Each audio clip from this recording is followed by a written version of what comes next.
Cette période liée à la pandémie, au Covid, est à nouveau une source d'inspiration pour cette vidéo que je dois, une fois de plus, à mon amie Julie qui m'a proposé d'aborder l'overdose informationnelle. Donc j'ai intitulé évidemment cette petite vidéo « Une overdose d'information ». Si on pense aux années qui viennent de s'écouler et si on met de côté les crises sanitaires mondiales ou localisées, les guerres qui ont marqué plusieurs pays et qui ont marqué l'information française, et on pensera plus près de nous à la fois à la vague terroriste autour de Charlie, de Toulouse, de l'Hypercacher, etc., plus près de nous au mouvement des Gilets jaunes, et là, ces derniers mois, à la pandémie et à la crise du Covid. L'information circule, et elle circule massivement à travers à la fois les chaînes de télévision qui sont spécialisées dans toute information. Elle circule aussi de façon massive ces dernières années à travers les réseaux sociaux. Nous sommes confrontés, nos concitoyens et concitoyennes, nous-mêmes, nous sommes confrontés à ce qu'on peut appeler une surcharge informationnelle, peut-être une overdose d'informations qui entraîne certains et certaines d'entre nous du côté de l'anxiété, d'autres du côté de l'indécision ou de la frustration. Bref, je reprends tout cela avec vous. Alors, première grande idée, l'overdose d'informations. Ce qu'on sait en matière de communication, c'est que trop d'informations tue l'information. Nous ne faisons plus le tri, nous avons des informations qui nous arrivent de toutes parts, et en fait on ne retient plus grand-chose. Si je devais vous demander à l'instant quelles sont les 5 principales informations que vous avez écoutées à la radio ou vues à la télévision hier, évidemment, vous n'en auriez mémorisé qu'une ou deux, celles qui vous marquent, celles qui vont dans le sens des connaissances qui sont les vôtres, celles qui ont eu un impact émotionnel fort. Toujours dans cette overdose d'informations, on sait que fonctionne pour nous un biais cognitif important qui est le biais de négativité.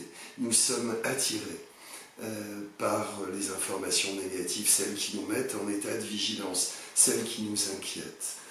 Toujours dans le même ordre d'idées, nous savons que trop d'avis contradictoires sur un sujet donné, là on a eu un bel exemple avec le Covid, où des informations nous arrivaient de toutes parts, trop d'informations contradictoires créent de l'insécurité. L'insécurité interne, évidemment. Et s'il y a une multiplication d'informations négatives, et que nous sommes confrontés à cette multiplication d'informations négatives, ça entraîne d'un côté, ça a un effet anxiogène évident, mais de l'autre, ça crée de l'indifférence. Trop de choses négatives, on se sent impuissant, on se sent indifférent, on sait ou on croit que le monde va mal, et après tout, on se centre et on se recentre sur nous. Enfin, la multiplication des canaux officieux, comme notamment les réseaux sociaux, crée de la défiance vis-à-vis de l'information officielle, crée des rumeurs. Il y a toute la place pour la théorie du complot. Bref, cette overdose d'informations a des effets délétères multiples. Deuxième idée, très rapidement, sur ce qu'on appelle la surcharge informationnelle. C'est un concept qui est apparu relativement récemment et qui désigne l'excès d'informations qu'une personne ne peut traiter ou supporter sans que ça lui nuise à elle-même ou à son activité. Et cette surcharge informationnelle, on peut la voir à travers les canaux que je viens de signifier, mais aussi au travail, lorsqu'on est confronté à une accumulation de mails, d'ordres, d'informations diverses. Les spécialistes parlent même d'infobésité. Il y aurait quelque chose du registre de l'obésité en matière d'information. Évidemment, avec tout son cortège d'effets possibles, d'épuisement, de cyberdépendance, de déficit d'attention et de créativité, de perte de mémoire, d'altération du jugement, d'indécision. Bref, on est du côté de l'impuissance, de l'incapacité, de la frustration. Cette surcharge d'informations, et notamment d'informations négatives, mais pas exclusivement, a des effets délétères. Alors pour conclure cette vidéo, 2 petites idées en termes de réponse.